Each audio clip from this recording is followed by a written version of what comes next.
চলে এলাম তোমাদের এই রিকোয়েস্টের একটা ভিডিও নিয়ে, যেটা তোমরা অনেকেই অনেক দিন ধরে ভুগছো এবং আমাকে অনেকবারই কমেন্ট করেছো যে দিদি এই ধরনের একটা ভিডিও বানাও। সেটা হলো চুল পাকা। এটা কিন্তু বাচ্চা থেকে বড় সবাই কিন্তু ভুগছে, কারণ এখন জেনারেশনে দেখছি বাচ্চাদেরও চুল পাকছে, বড়দের তো অবশ্যই চুল পাকছে। তবে সেই সমস্যার সমাধান করব কি করে?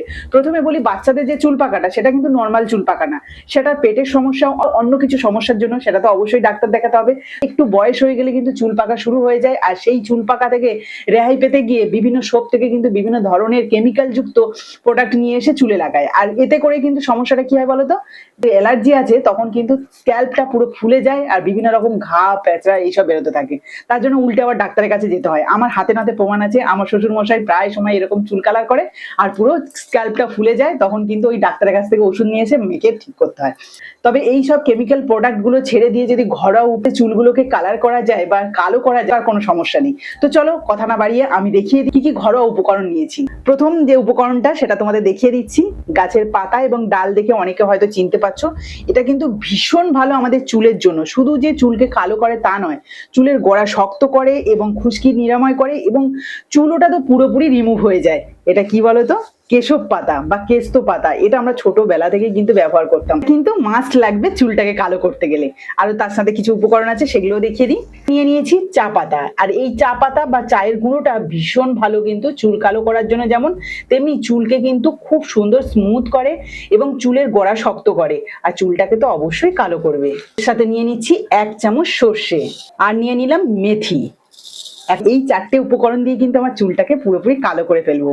আর এখানে কিন্তু এই মেথি, চা পাতা আর কালো সর্ষে এগুলো কিন্তু ভীষণ ভালো চুলের জন্য। এগুলোকে একটু ড্রাই রোস্ট করে নেবো। ড্রাই রোস্ট করে নেওয়ার পরেই কিন্তু এটাকে গুঁড়ো করবো। তো চলো একটুখানি গ্যাস ওভেনে যাওয়া যাক এগুলোকে রোস্ট করার জন্য। ওকে একসাথে আমি কিন্তু তাওয়ার মধ্যে দিয়ে ড্রাই রোস্ট করবো।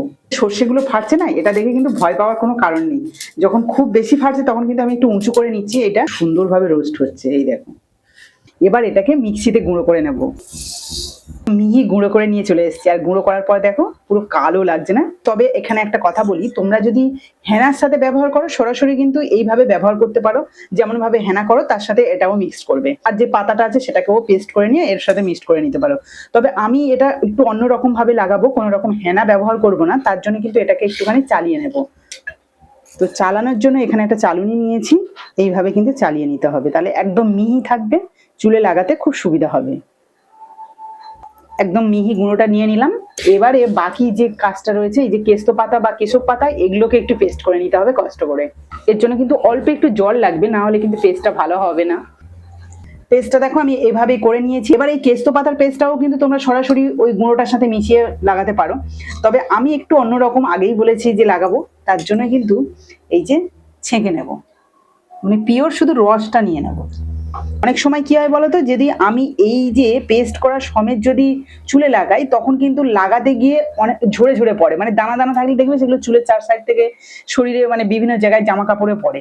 কিন্তু যদি পিওর শুধু এই যে পেস্টটার রস নিয়ে নিলাম বা বাকি যে গুঁড়োটা নিয়েছি সেটাও মিহি গুঁড়ো, তাহলে কিন্তু কাজটা খুব ভালো হয়, মানে চুলের সাথে লেগে থাকে খুব ভালোভাবে। এবার আপনাদের চয়েস, বেশ অনেকটা পরিমাণে নিয়ে নিচ্ছি, মানে তোমাদের চুলের লেন্থ অনুযায়ী কিন্তু এটাকে ব্যবহার করতে পারো। আমার কাছে যেহেতু কেশব পাতাটা বেশি ছিল তাই বেশি ব্যবহার করছি, এবং অনেকটা পরিমাণে কিন্তু সেটা রস হয়েছে। এবার যে গুঁড়োটাকে ছেঁকে রেখেছি সেটা আমি এর মধ্যে দিয়ে দিচ্ছি।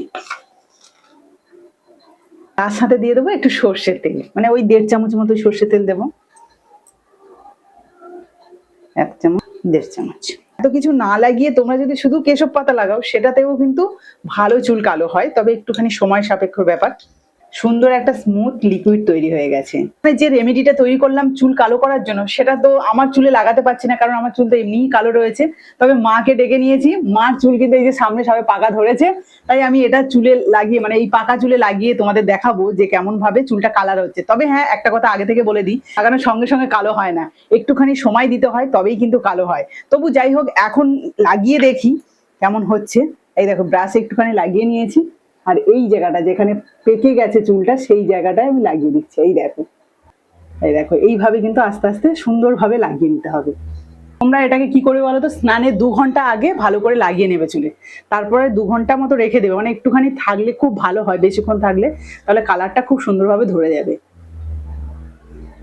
দেখি বিয়ে বাড়ির কাজটা যদি হয়। সামনে বিয়ে বাড়ি আছে, মা তো এমনি কিনে নিয়ে এসে এগুলো লাগায়। তো মার তেমন একটা কেনা জিনিসগুলো সমস্যা হয় না, কিন্তু বাবার হয়, স্ক্যাল্প পুরো ফুলে যায়।